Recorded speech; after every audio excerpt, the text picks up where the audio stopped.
Tiago 2,19 diz: Tu crês que há um só Deus? Fazes bem. Também os demônios o creem e estremecem. Como você sabe se pertence a Deus? Nós vemos nessas palavras no que algumas pessoas confiam como sendo uma evidência de sua aceitação diante de Deus. Algumas pessoas pensam que elas estarão certas diante de Deus se não forem tão mais como algumas pessoas ímpias. Há um sistema evangelístico em uso comum que pergunta às pessoas certas questões. Uma das questões é: suponha que tu morras hoje, por que Deus deveria deixar-te entrar no céu? Uma resposta muito comum é: eu creio em Deus. Aparentemente, o apóstolo Tiago conhecia pessoas que diziam a mesma coisa. Eu sei que estou no favor de Deus porque eu conheço essas doutrinas do Evangelho. Certamente, Tiago admite que este conhecimento é bom. Não somente é bom, mas é também necessário. Ninguém que não acredite em Deus pode ser um cristão. E mais do que isso, no único e verdadeiro Deus.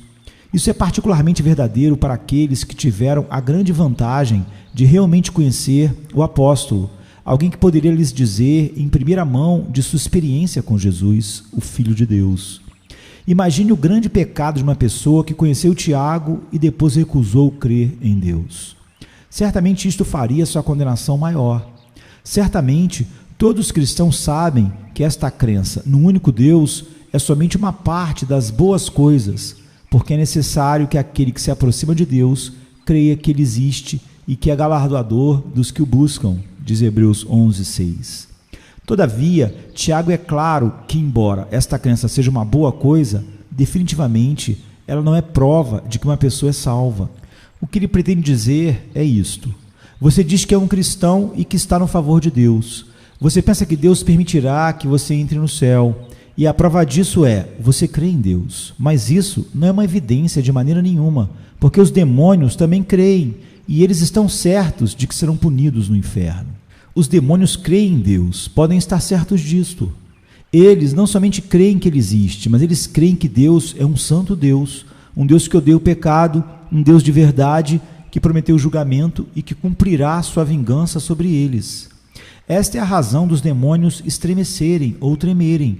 Eles conhecem Deus mais claramente que a maioria dos seres humanos, e eles estão amedrontados. Todavia, nada na mente do homem que os demônios possam experimentar também é sinal de que a graça de Deus esteja em nossos corações. Este raciocínio pode facilmente ser girado ao redor. Supor que os demônios tenham ou encontrem dentro de si mesmo algo da graça salvadora de Deus não prova que eles irão para o céu. Isto provaria um erro de Tiago. Mas quão absurdo é pensar isso. A Bíblia deixa claro que os demônios não têm esperança de salvação e que sua crença em Deus não tira sua futura punição. Portanto, crer em Deus não é prova de salvação para os demônios, e pode-se dizer com segurança que tampouco é prova de salvação para os seres humanos. Os demônios têm um conhecimento de Deus. Isto é visto mais claramente quando pensamos sobre o que os demônios são de fato. Eles não são santos. Qualquer coisa que eles experimentem não pode ser uma santa experiência. O diabo é perfeitamente mau. Vós tendes por pai ao diabo, e quereis satisfazer os desejos do vosso pai. Ele foi homicida desde o princípio, e não se firmou na verdade, porque não há verdade nele. Quando ele profere mentira, fala do que lhe é próprio, porque é mentiroso e pai da mentira. João 8:44. Quem comete o pecado é do diabo, porque o diabo peca desde o princípio. Para isso o Filho de Deus se manifestou, para desfazer as obras do diabo. 1 João 3:8. Portanto, os demônios são chamados espíritos maus, espíritos impuros, poderes das trevas e assim por diante. Porque não temos que lutar contra a carne e o sangue, mas sim contra os principados, contra as potestades, contra os príncipes das trevas deste século, contra as hostes espirituais da maldade nos lugares celestiais. Efésios 6:12. Assim é óbvio que qualquer coisa na mente dos demônios não podem ser santas, ou conduzir à verdadeira santidade por si mesma. Os demônios claramente sabem muitas coisas sobre Deus e o Evangelho, mas eles não possuem um santo conhecimento. As coisas que eles conhecem em suas mentes podem fazer impressões em seus corações. Realmente veremos que os demônios possuem sentimentos muito fortes sobre Deus, tão forte na realidade que eles estremecem. Mas eles não possuem sentimentos santos, porque eles não têm nada a ver com a obra do Espírito Santo. Se esta é a verdade sobre a experiência dos demônios, isso é também verdadeiro sobre a experiência dos homens. Note isso, que não importa quão genuínos, sinceros e poderosos esses pensamentos e sentimentos são. Os demônios, sendo criaturas espirituais, conhecem Deus em um caminho que os homens na terra não podem.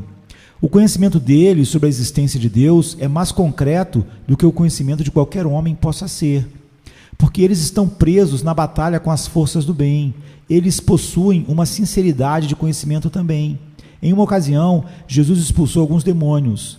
Que temos nós contigo, Jesus, Filho de Deus? Eles clamaram. Vieste aqui atormentar-nos antes do tempo? Mateus 8, 29. Que experiência pode ser mais nítida do que essa? Todavia, apesar dos pensamentos e sentimentos deles serem genuínos e poderosos, eles não eram santos.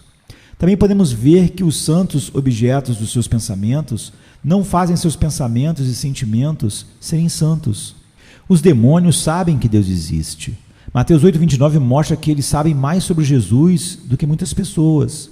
Eles sabem perfeitamente que Jesus o julgará algum dia, porque ele é santo. Mas é claro que pensamentos e sentimentos genuínos, sinceros e poderosos sobre coisas santas e espirituais não são prova da graça de Deus no coração. Os demônios têm estas coisas e enxergam adiante a punição eterna no inferno. Se os homens não têm mais do que os demônios têm, eles sofrerão do mesmo modo. Então, só o conhecimento de Deus não é prova de salvação. Nós podemos fazer diversas conclusões baseadas nessas verdades. Primeiramente que, não importa quantas pessoas possam saber sobre Deus e a Bíblia, isso não é um sinal certo de salvação. O diabo, antes de sua queda, era uma das mais brilhantes estrelas da manhã, uma labareda de fogo, um que excedia em força e sabedoria, como está em Isaías 14, 12, Ezequiel 28, 12 a 19. Aparentemente, como um dos principais anjos, Satanás conhecia muito sobre Deus. Agora que ele está caído, seu pecado não tem destruído suas memórias de antes. O pecado destrói a natureza espiritual, mas não as habilidades naturais, tais como a memória. Que os anjos caídos têm mais habilidades naturais pode ser visto em muitos versos da Bíblia. Por exemplo, Efésios 6,12 diz: porque não temos que lutar contra a carne e o sangue, mas sim contra os principados, contra as potestades, contra os príncipes das trevas deste século, contra as hostes espirituais da maldade nos lugares celestiais. No mesmo modo, a Bíblia diz que Satanás é mais astuto do que os outros seres criados. Gênesis 3:1, também 2 Coríntios 11:3 e Atos 13:10. Portanto, podemos ver que o diabo sempre teve grandes habilidades mentais e que é capaz de conhecer muito sobre Deus, sobre o mundo visível e invisível e sobre muitas outras coisas. Visto que sua ocupação, no princípio, era ser um anjo principal diante de Deus, é somente natural que compreender essas coisas sempre tenha sido de primeira importância para ele, e que todas as suas atividades tenham a ver com essas áreas de pensamentos, sentimentos e conhecimento. Porque era a sua ocupação original, ser um dos anjos diante da própria face de Deus, e porque o pecado não destrói a memória, é claro que Satanás conhece muito mais sobre Deus do que qualquer outro ser criado. Depois da queda, podemos ver de suas atividades, como a tentação, em Mateus 4:3, que ele tem gastado seu tempo para aumentar seu conhecimento e suas aplicações práticas. Que o seu conhecimento é grande, pode ser visto em quão enganador ele é quando tenta as pessoas. A astúcia de suas mentiras mostra quão sagaz ele é. Certamente, não poderia manejar tão bem suas ludibriações sem um conhecimento real e verdadeiro dos fatos. Este conhecimento de Deus e de suas obras é desde o princípio. Satanás existia desde a criação, como Jó 38, 4 a 7 mostra. Onde estavas tu quando eu fundava a terra? Faze-me saber, se tens inteligência. Quando as estrelas da alva juntas alegremente cantavam, e todos os filhos de Deus jubilavam. Assim, ele deve conhecer muito sobre a maneira como Deus criou o mundo e como ele governa todos os eventos do universo. Além do mais, Satanás viu como Deus desenvolveu o seu plano de redenção no mundo, e não como um inocente espectador, mas como um inimigo ativo da graça de Deus. Ele viu Deus trabalhar nas vidas de Adão e Eva, em Noé, Abraão e Davi. Ele deve ter tomado um especial interesse na vida de Jesus Cristo, o Salvador dos homens, a palavra de Deus encarnada. Quão próximo prestou atenção a Cristo? Quão cuidadosamente ele observou os seus milagres e ouviu suas palavras. Isso é porque Satanás se pôs contra a obra de Cristo, e foi para o seu tormento e angústia que Satanás assistiu à obra de Cristo desvelada com sucesso. Satanás então conhece muito sobre Deus e sobre a sua obra na terra. Ele conhece o céu em primeira mão, ele conhece o inferno também, com o conhecimento pessoal como sua principal residência, e tem experimentado seus tormentos por todos esses milhares de anos. Ele deve ter um grande conhecimento da Bíblia. Pelo menos podemos ver que ele conhecia o suficiente para ver se conseguia tentar nosso Salvador. Além do mais, ele tem tido anos de estudo dos corações dos homens, seus campos de batalha, onde ele luta contra o nosso Redentor. Quantos labores, esforços e cuidados o diabo usou através dos séculos, à medida que ludibriava os homens. Somente um ser com seu conhecimento e experiência sobre a obra de Deus e sobre o coração do homem, portanto, poderia imitar o verdadeiro evangelho e transformar-se em anjo de luz, como está em 2 Coríntios 11:14. Portanto, podemos ver que não há nenhuma quantidade de conhecimento sobre Deus e o evangelho que poderia provar que uma pessoa tem sido salva do seu pecado. Um homem pode falar sobre a Bíblia, Deus e a Trindade. Ele pode ser capaz de pregar um sermão sobre Jesus Cristo e tudo o que ele fez. Imaginem, alguns podem ser capazes de falar sobre o caminho da salvação e a obra do Espírito Santo no coração dos pecadores, talvez até mesmo mostrar a outros como se tornarem cristãos. Todas essas coisas podem edificar a igreja e iluminar o mundo. Todavia, não é uma prova certa da graça de Deus no coração de uma pessoa. Pode também ser visto que as pessoas meramente concordarem com a Bíblia não é sinal certo de salvação. Tiago 2,19 mostra que os demônios realmente, verdadeiramente creem na verdade. Da mesma forma que eles creem que há um só Deus, eles concordam com toda a verdade da Bíblia.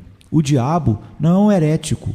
Todos os artigos da sua fé estão firmemente estabelecidos na verdade. Deve ser entendido que, quando a Bíblia fala sobre crer que Jesus é o Filho de Deus como uma prova da graça no coração, a Bíblia tenciona dizer não um mero concordar com a verdade, mas outro tipo de crença. Todo aquele que crê que Jesus é o Cristo é nascido de Deus, e todo aquele que ama ao que o gerou também ama ao que dele é nascido. 1 João 5,1. Este outro tipo de conhecimento é chamado a fé dos eleitos de Deus e o conhecimento da verdade, que é segundo a piedade, como está em Tito 1,1. Há um acreditar espiritual na verdade, o que será explicado mais tarde. As experiências espirituais não são prova de salvação. Algumas pessoas têm fortes experiências e pensam delas como uma prova da obra de Deus em seus corações. Frequentemente, essas experiências dão às pessoas um sentimento de importância do mundo espiritual e a realidade das coisas divinas. Contudo, elas também não são uma prova certa da salvação. Os demônios e os seres humanos condenados têm muitas experiências espirituais que causam um grande efeito nas atitudes de seus corações. Eles vivem no mundo espiritual e veem em primeira mão como este é de fato. Os sofrimentos deles mostram-lhes o valor da salvação e o valor de uma alma humana em uma maneira mais poderosa do que se possa imaginar. A parábola em Lucas, capítulo 16, ensina isto claramente, porque o homem sofrendo pergunta se Lázaro pode ser enviado para avisar seus irmãos a fim de evitarem este lugar de tormento. Sem dúvidas, as pessoas no inferno têm uma ideia distinta da vastidão da eternidade e da brevidade da vida. Eles estão completamente convencidos de que todas as coisas desta vida não são importantes quando comparadas com as experiências do mundo eterno. As pessoas que estão agora no inferno têm um grande sentido da preciosidade do tempo e das maravilhosas oportunidades que as pessoas têm, as que possuem o privilégio de ouvir o Evangelho. Elas estão completamente conscientes da loucura do pecado, da negligência das oportunidades e de se ignorar as advertências de Deus. Quando os pecadores descobrem por experiência pessoal o resultado final do seu pecado, há pranto e ranger de dentes, como está em Mateus 13:42. Assim, até mesmo as mais poderosas experiências espirituais não são um sinal seguro da graça de Deus no coração. Os demônios e as pessoas condenadas também têm um forte senso da majestade e do poder de Deus. O poder de Deus é mais claramente demonstrado na execução da sua divina vingança sobre os seus inimigos. E que direis se Deus, querendo mostrar a sua ira e dar a conhecer o seu poder, suportou com muita paciência os vasos da ira preparados para a perdição? Romanos 9, 22. Estremecendo, o diabo aguarda, e os demônios, a punição final deles, debaixo de um poderoso senso de majestade de Deus. Eles sentem isto agora, certamente, mas no futuro isso se mostrará em altíssimo grau, quando se manifestar o Senhor Jesus desde o céu com os anjos do seu poder, como labareda de fogo, como está em 2 Tessalonicenses 1, de 7 a 8. Neste dia, eles desejarão fugir, se esconder da presença de Deus. Eis que vem com as nuvens, e todo olho o verá, até os mesmos que o traspassaram, e todas as tribos da terra se lamentarão sobre ele. Apocalipse 1, 7. Portanto, todos o verão na glória do seu Pai. Porém, obviamente, nem todos que o verão serão salvos. Alguém pode levantar uma objeção. As pessoas são diferentes dos demônios. Agora, é possível que algumas pessoas possam objetar-se a tudo isso, dizendo que os homens ímpios deste mundo são totalmente diferentes dos demônios. Eles estão sob circunstâncias diferentes e são diferentes espécies de seres. Um objetor pode dizer: aquelas coisas que são visíveis e presentes para os demônios são invisíveis e futuras para os homens. Além disso, as pessoas têm a desvantagem de terem corpos que restringem a alma e impedem que as pessoas vejam essas coisas espirituais em primeira mão. Portanto, mesmo se os demônios possuem um grande conhecimento e experiência pessoal das coisas de Deus e não têm graça, a conclusão não se aplica a mim. Ou, colocando de outra forma, se as pessoas possuem essas coisas nesta vida, isto pode ser muito bem um sinal seguro da graça de Deus em seus corações. Na resposta, concorda-se que nenhum homem nesta vida jamais terá o grau destas coisas como os demônios as têm. Nenhuma pessoa jamais estremecerá com a mesma quantidade de temor que os demônios estremecem. Nenhum homem nesta vida pode jamais ter o mesmo tipo de conhecimento que o diabo tem. É claro que os demônios e os homens condenados entendem a vastidão da eternidade e a importância do outro mundo, mais do que qualquer pessoa viva. E assim, eles desejam ardentemente a libertação desses tormentos ainda mais. Porém, podemos ver que os homens neste mundo podem ter experiências do mesmo tipo daquelas dos demônios e pessoas condenadas. Eles têm a mesma percepção mental, as mesmas opiniões e emoções e os mesmos tipos de impressões na mente e no coração. Note que para o próprio apóstolo Tiago isso é um argumento convincente. Ele argumenta que se as pessoas pensam que acreditar em um único Deus é prova da graça de Deus, ela não é prova, pois os demônios creem no mesmo. Tiago não está se referindo ao ato de crer somente, mas também às emoções e ações que vão juntas com sua crença. Estremecer é um exemplo de emoção do coração. Isso mostra que as pessoas têm o mesmo tipo de percepção mental e que reagir no coração da mesma maneira não é um sinal seguro de graça. A Bíblia não declara quantas pessoas neste mundo podem ver a glória de Deus sem possuírem a graça de Deus em seus corações.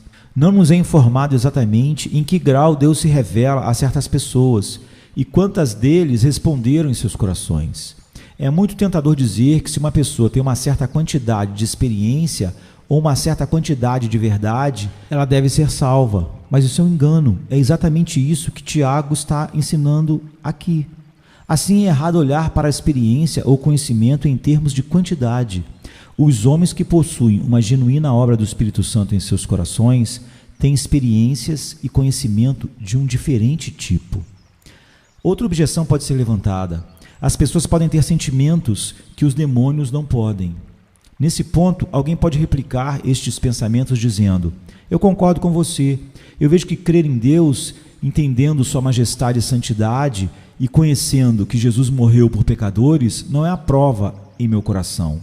Eu creio que os demônios podem saber essas coisas também, porém, eu tenho algumas coisas que eles não. Eu tenho alegria, amor, os demônios não podem tê-los, de forma que isso deve mostrar que sou salvo. Sim, é verdade que você tem algo a mais do que os demônios possam ter, mas isso não é nada melhor do que os demônios possam ter. Uma experiência pessoal de amor, alegria, etc., não pode ser porque eles tenham qualquer causa neles diferentes de um demônio, mas somente diferentes circunstâncias. As causas ou origens dos seus sentimentos não são as mesmas. Esta é a razão porque essas experiências não são melhores do que aquelas dos demônios. Para explicar melhor, todas as coisas que foram discutidas antes sobre os demônios e pessoas condenadas surgiram de duas principais causas: entendimento natural e amor próprio. Quando eles pensam sobre eles próprios, essas suas coisas são os que determinam seus sentimentos e reações. O entendimento natural mostra-lhes que Deus é santo, enquanto que eles são ímpios. Deus é infinito, mas eles são limitados. Deus é poderoso e eles são fracos. O amor próprio dá-lhes um senso de importância da verdade e da espiritualidade, do mundo eterno, e um desejo de serem livres do tormento. Quando essas duas causas trabalham juntas, os demônios e os homens condenados conscientizam-se da terrível majestade de Deus, quem eles sabem que será o seu juiz.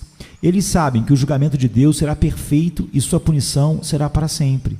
Portanto, essas duas causas juntas com seus sentimentos causarão sua angústia no dia do julgamento, quando eles verão a glória visível de Cristo e seus santos. A razão por que muitas pessoas sentem alegria, amor e até uma certa paz hoje, enquanto os demônios não, pode ser mais devido às suas circunstâncias do que qualquer diferença em seus corações. As causas em seus corações são as mesmas. Por exemplo, o Espírito Santo está agora atuando no mundo, impedindo que todos da humanidade sejam tão maus como poderiam ser, como está em 2 Tessalonicenses 2,7.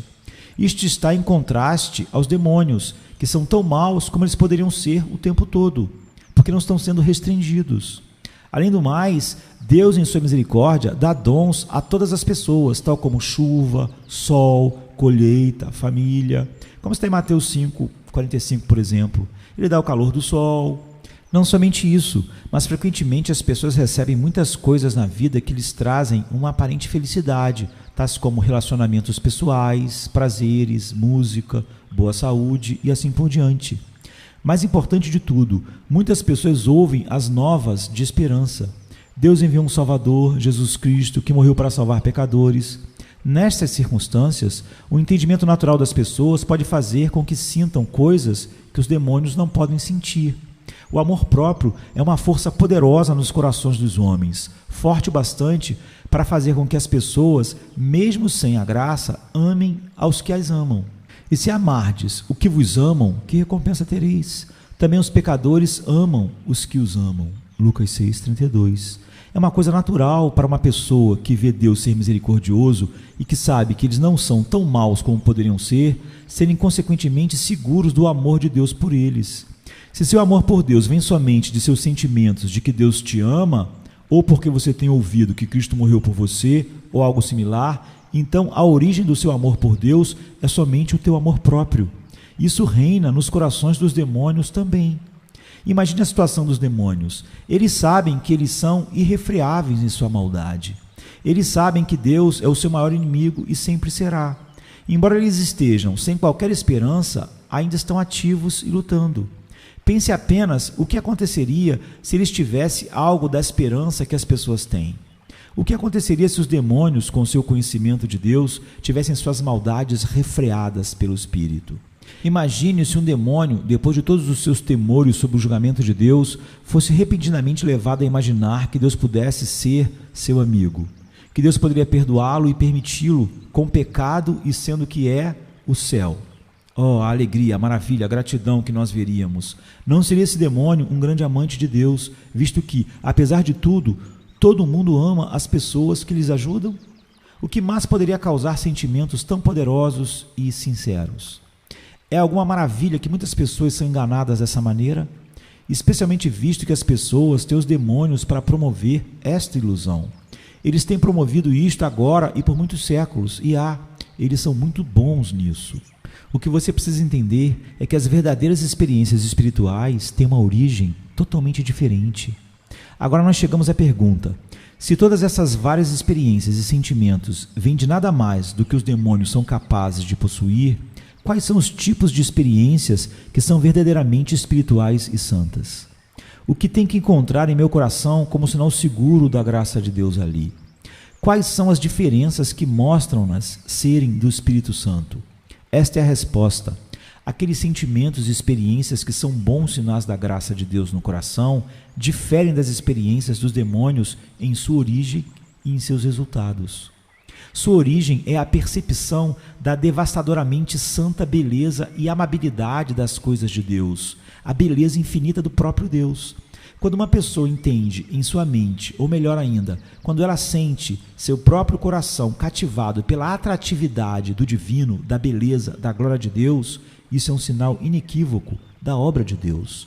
Os demônios e condenados no inferno não experimentam agora e nunca experimentarão nem um pouco disso. Da queda deles, os demônios tinham essa percepção de Deus, mas em sua queda eles a perderam. É a única coisa que eles poderiam perder do seu conhecimento de Deus. Temos visto como os demônios possuem claras ideias sobre como Deus é poderoso, sobre sua justiça, santidade e assim por diante. Eles conhecem muitos dos fatos sobre Deus, mas agora eles não têm um indício sobre como Deus é. Eles não podem saber o que Deus é mais do que um cego pode saber sobre cores. Os demônios têm uma forte percepção da terrível majestade de Deus, mas eles não veem sua amabilidade. Eles têm observado sua obra entre a raça humana por esses milhares de anos, deveras com toda atenção, mas eles não podem ver um vislumbre da sua beleza. Não importa quanto eles saibam sobre Deus, e temos visto que eles sabem realmente muito. O conhecimento que eles possuem nunca lhes trará a este alto e espiritual conhecimento de como Deus é. Pelo contrário, quanto mais eles sabem sobre Deus, mais eles o odeiam. A beleza de Deus consiste primariamente nesta santidade ou excelência moral, e isto é o que eles mais odeiam. É porque Deus é santo que os demônios lhe odeiam, e é porque Deus é santo que os homens também não amam a Deus, porque amam os pecados. Alguém pode supor que se Deus fosse menos santo, os demônios lhe odiariam menos. Sem dúvidas, os demônios devem odiar qualquer ser santo, não importa quem ele seja. Mas certamente eles odeiam este ser ainda mais por ser infinitamente santo, infinitamente sábio e infinitamente poderoso. Pessoas ímpias, incluindo aquelas ainda vivas, verão no dia do julgamento tudo o que há para ver de Jesus Cristo, exceto sua beleza e amabilidade. Não há nenhuma coisa sobre Cristo que pudermos pensar que não será posta diante deles em poderosa luz naquele brilhante dia. Os ímpios verão Jesus vindo nas nuvens com grande poder e glória, como está em Mateus 13, 26. Eles verão sua glória visível, que é muito, muito maior do que podemos imaginar agora. Os ímpios serão totalmente convencidos de tudo o que Cristo é. Eles serão convencidos sobre sua onisciência à medida que eles virem seus pecados repassados e julgados. Eles verão em primeira mão a justiça de Cristo à medida que suas sentenças forem anunciadas. Sua autoridade será feita absolutamente convincente quando cada joelho se dobrar e cada língua confessar que Jesus é o Senhor, como está em Filipenses 2, 10 e 11. A divina majestade será impressa sobre eles em um modo totalmente efetivo, à medida que os ímpios forem lançados no inferno e entrarem no seu estado final de sofrimento e morte, como está em Apocalipse 20, 14 e 15. Quando isso acontecer, todo o seu conhecimento de Deus, tão verdadeiro e poderoso como possa ser, não valerá nada, e menos do que nada, porque eles não verão a beleza de Cristo. Eles não vão poder se alegrar nessa beleza porque eles não podem vê-la. Portanto, é esta visão da amabilidade de Cristo que faz a diferença entre a graça salvadora do Espírito Santo e as experiências dos demônios. Quem realmente tem os olhos abertos para ver Cristo agora vai ter uma alegria indizível e cheia de gozo na pessoa de Cristo, porque Ele é totalmente amável. Esta visão ou percepção é que faz a verdadeira experiência cristã diferente de qualquer outra. A fé do povo eleito de Deus é baseada nisto. Quando uma pessoa vê a excelência do Evangelho, percebe a beleza e amabilidade do plano divino da salvação. Sua mente é convencida de que isso é de Deus e crê nisto com todo o seu coração, como o apóstolo Paulo diz em 2 Coríntios 4, 3 e 4. Mas se ainda o nosso Evangelho está encoberto, para os que se perdem está encoberto, nos quais o Deus deste século cegou os entendimentos dos incrédulos, para que não lhes resplandeça a luz do Evangelho da glória de Cristo, que é a imagem de Deus. Isto é dizer, como foi explicado antes, que os incrédulos podem ver que há um Evangelho e entender os fatos sobre ele, mas eles não veem sua luz. A luz do Evangelho é a glória de Cristo, sua santidade e beleza. Justamente após isso, nós lemos em 2 Coríntios 4, 6, porque Deus, que disse que das trevas resplandecesse a luz, é quem resplandeceu em nossos corações para a iluminação do conhecimento da glória de Deus na face de Jesus Cristo. Claramente, é esta divina luz brilhando em nossos corações que nos capacita a ver a beleza do Evangelho e a ter uma fé salvadora em Cristo e uma alegria indizível e cheia de glória em tudo que Ele é. Esta luz sobrenatural nos mostra a superlativa beleza e amabilidade de Jesus e nos convence da sua suficiência como nosso Salvador totalmente satisfatório. Somente um Salvador glorioso e majestoso pode ser nosso mediador, permanecendo entre o culpado, pecadores merecedores do inferno como nós, e Deus, infinitamente santo. Esta luz sobrenatural nos dá uma percepção de Cristo que nos convence de uma maneira que nada mais poderia fazer.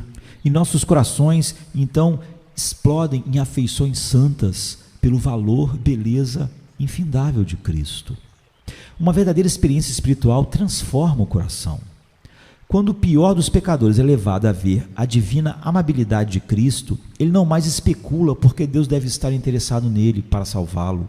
Antes, ele não poderia entender como o sangue de Cristo poderia pagar a penalidade pelos pecados. Mas agora, ele pode ver a preciosidade do sangue de Cristo e como ele é digno de ser aceito como um resgate para o pior dos pecados. Agora, a alma pode reconhecer que ele é aceito por Deus não por causa do que ele é, mas por causa do valor que Deus põe no sangue, na obediência e na intercessão de Cristo, no valor infinito de Cristo. Ver este valor e dignidade dá à pobre alma culpada um descanso, uma paz, uma alegria que não pode ser encontrado em qualquer sermão ou livreto. Quando uma pessoa chega a ver o fundamento apropriado da fé e da confiança com seus próprios olhos, esta fé é salvadora. Porquanto a vontade daquele que me enviou é esta, que todo aquele que vê o Filho e crê nele tem a vida eterna. João 6,40. Manifestei o teu nome aos homens que do mundo me deste. Eram teus e tu me deste, e guardaram a tua palavra. Agora já têm conhecido que tudo quanto me deste provém de ti, porque lhes dei as palavras que tu me deste e eles as receberam. E têm verdadeiramente conhecido que saí de ti e creram que me enviaste. João 17, 6-8. É esta visão da divina beleza de Cristo que cativa as vontades e atrai os corações dos homens eleitos por Deus. Uma visão da grandeza visível de Deus em sua glória pode esmagar os homens acima daquilo que poderão suportar. Isso será visto no dia do julgamento, quando os ímpios serão trazidos diante de Deus. Eles serão esmagados, sim, mas a hostilidade do coração permanecerá integralmente e a oposição da vontade continuará. Mas, por outro lado, um simples raio da glória moral e espiritual de Deus e da suprema amabilidade de Cristo brilhando no coração sujeita toda hostilidade. A alma é inclinada soberanamente pelo Espírito Santo a amar a Deus como se por um poder onipotente, de modo que agora não somente o entendimento, mas todo o ser recebe e abraça o amável Salvador. Essa percepção da beleza de Cristo é o princípio da verdadeira fé salvadora na vida de um verdadeiro converso. Esta é totalmente diferente de qualquer sentimento vago que Cristo lhe ama, ou que morreu por você, ou que vai livrar você do inferno. Este tipo de sentimentos confusos podem causar um tipo de amor e alegria, entre aspas, porque as pessoas sentem uma gratidão por ter escapado da punição do seu pecado. Na realidade, esses sentimentos são baseados no amor próprio e de nenhuma maneira em um amor por Cristo. É uma coisa triste que tantas pessoas são iludidas por esta falsa fé. Por outro lado, um vislumbre da glória de Deus na face de Cristo causa no coração um supremo e genuíno amor por Deus. Isso é porque a luz divina mostra a excelente natureza da amabilidade de Deus. Um amor baseado nisto está muito, muito acima de qualquer coisa que venha de um amor próprio, o qual os demônios podem possuir tão bem como os homens. O verdadeiro amor por Deus, que vem desta visão de sua beleza, causa uma alegria santa e espiritual na alma, uma alegria em Deus e um regozijo nele, realmente uma alegria indizível e cheia de glória. Não há regozijo em nós mesmos, pelo contrário, há regozijo somente em Deus, não baseado em nós ou no amor próprio, mas um regozijo na glória, beleza infinita de Deus. As experiências genuínas espirituais têm resultados por causa disso diferentes. A visão da beleza das coisas divinas causará verdadeiros desejos pelas coisas de Deus. Esses desejos são diferentes das aspirações dos demônios, as quais acontecem porque os demônios sabem da maldição que lhes esperam e desejam que isso possa ser de alguma forma diferente. Os desejos que vêm desta visão da beleza de Cristo são desejos naturais livres, como um bebê desejando leite. Porque esses desejos são tão diferentes das suas falsificações, eles ajudam a distinguir a genuína experiência da graça de Deus da falsa. As falsas experiências espirituais têm a tendência de causar orgulho, que é um pecado especial do diabo. Não neófito, para que não se torne orgulhoso e não caia na condenação do diabo. 1 Timóteo 3,6. O orgulho é um resultado inevitável das experiências espirituais falsas, embora elas sejam frequentemente cobertas com um disfarce de grande humildade. A experiência falsa é enamorada com si própria e cresce assim. Ela vive da própria exibição de um jeito ou de outro. Uma pessoa pode ter um grande amor por Deus e ser orgulhosa da grandeza do seu amor. Ela pode ser muito humilde e deveras orgulhosa da sua humildade. Mas as emoções e experiências que vêm da graça de Deus são exatamente opostas. A verdadeira obra de Deus no coração causa humildade. Elas não podem causar qualquer tipo de exibicionismo ou autoexaltação. É por isso que é totalmente impossível pensar na salvação sem as doutrinas da graça. A percepção da terrível, santa e gloriosa beleza de Cristo mata o orgulho e humilha a alma humana. A luz da amabilidade de Deus, e esta somente, mostra à alma sua própria vileza. Quando uma pessoa entende isso, inevitavelmente começa um processo de fazer Deus maior e maior e Ele mesmo menor e menor. Outro resultado da graça de Deus operante no coração é que a pessoa odiará cada mal e reagirá a Deus com um coração e uma vida santa. As experiências falsas podem causar uma certa quantia de zelo, legalismo, moralismo e até muito do que é comumente chamado santidade. Contudo, não é um zelo pela glória de Deus. Sua religiosidade não é um serviço a Deus pela beleza de Deus, mas antes um serviço a si próprio. Em outras palavras, os feitos, o coração totalmente voltado em fazer tudo por causa da beleza infinita de Deus, são evidências de uma genuína experiência da graça de Deus no coração. E nisso sabemos que o conhecemos, se guardamos os seus mandamentos. Aquele que diz, eu conheço e não guardo os seus mandamentos, é mentiroso, e nele não está a verdade, como está em 1 João 2, 13 e 4. Quando o coração tem sido encantado pela beleza de Cristo, como poderia responder de outra forma? A visão da beleza de Cristo é o maior dom de Deus. Quão excelente é a bondade interna e a verdadeira espiritualidade que vem desta visão da beleza de Cristo. Aqui você tem as mais maravilhosas experiências dos santos e anjos no céu. Aqui você tem a melhor experiência do próprio Jesus Cristo. Embora sejamos meras criaturas, isto é o tipo de participação na própria beleza de Deus, pelas quais Ele nos tem dado grandíssimas e preciosas promessas, para que por elas fiqueis participantes da natureza divina. 2 Pedro 1,4. Porque aqueles, na verdade, por um pouco de tempo, nos corrigiam como bem lhes parecia, mas este, para nosso proveito, para sermos participantes da sua santidade. Hebreus 12, 10. Por causa do poder desta obra divina, há uma habitação mútua de Deus em seu povo. Deus é amor, e quem está em amor está em Deus e Deus nele. Este relacionamento especial faz com que a pessoa envolta seja tanto feliz como abençoada. Há realmente uma alegria indizível e cheia de glória que permeia a vida. Como eu disse, esse relacionamento especial faz com que a pessoa envolta seja tanto feliz como abençoada como nenhuma criatura existente. Este é um dom especial de Deus que Ele dá somente para seus eleitos. Ouro, prata, diamantes e reinos terrestres são dados por Deus para pessoas que a Bíblia chama de cães e porcos. Mas o grande dom de contemplar a beleza de Cristo é uma bênção especial de Deus para seus queridos filhos. Carne e sangue não podem dar este dom. Somente Deus pode concedê-lo. Este foi o dom especial pelo qual Cristo morreu para obter para seus eleitos.